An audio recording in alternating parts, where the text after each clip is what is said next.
go. Hi, I'm Shatrine. This is going to be the 1101, 1105 experiment 4, average speed and velocity. So the only two things that you're going to need to do this is the track and these little black things. We don't need them, they're just there.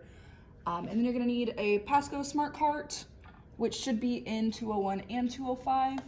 So instructions on the computer, and they're also in the lab manual. You're going to go to the manila folder at the bottom and open that up and go to your common drive.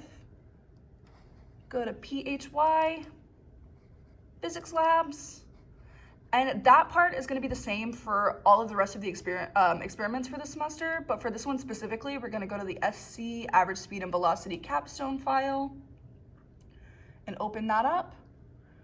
And just make sure you only double click it, don't continuously click it or it'll open up a bunch of files.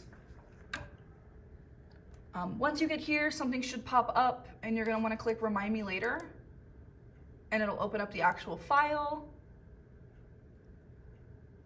And then from here, we're going to go to Hardware Setup in the top corner, and then go back to your cart, and on the side, there's going to be a little power button, and you're going to click the power button, and it should start to flash on the Bluetooth. That's how you're going to know it's on.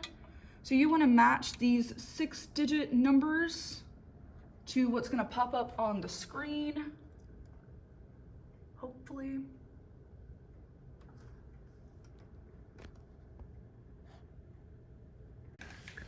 All right, so now that you're here, it's going to pop up in the wireless devices, and you're just going to match the 6-digit number to the 6-digit number on the cart. You're going to click on it, and it'll start connecting. And we're going to click No. We don't want to update anything. To make this panel go away, you're going to click Hardware Setup again. It'll disappear. And then whenever you're ready to start, you're going to press Record, and you're going to take your cart and just move your hand like this back and forth on the track. It doesn't matter how fast you go or how slow you go. You can go as far as you want or stay small, as long as you continuously move the whole time it's recording. So we're going to hit Record, and we're going to move it back and forth until we get a good graph. And once we get there, we're going to stop it. So from here, we have our top line. This dark pink is going to be our distance traveled line. In the bottom is going to be your position line. The position is going to rotate around the x-axis or the 0 axis because you're moving back and forth and consistently changing direction. And your distance line is going to continuously move up because we're moving the whole time. So whenever you get to your lab manual and you go to fill it out, distance traveled, once again, is the top hot pink line, and this X is going to be your position.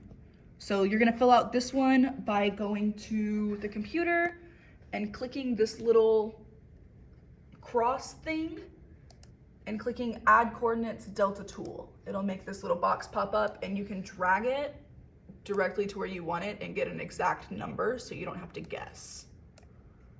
So that's how you'll fill out that box. And then the second table, you're gonna just do the formula for, so the distance at 1 minus the distance at 0, and then divided by the change in time to get the average speed.